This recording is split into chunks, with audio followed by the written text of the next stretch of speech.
Welcome to this Windows channel, and this is a little tips and tricks video for all of you Outlook users out there. If you go get your mail in Outlook, you might notice that Outlook has actually a focused inbox. So when you have that, you might want to turn it off. A lot of people are annoyed at it. Or at the reverse, maybe you want to have a focused inbox. So how do you do this? Now, sorry, my email here is in French, but you'll see that it's very easy to follow as it's the same thing. It's just the wording that's different. So you go and log into your Hotmail account. Go on the upper right corner in the little settings gear.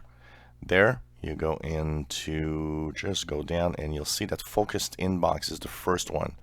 So when it's on, of course, you have your focused inbox and the other emails.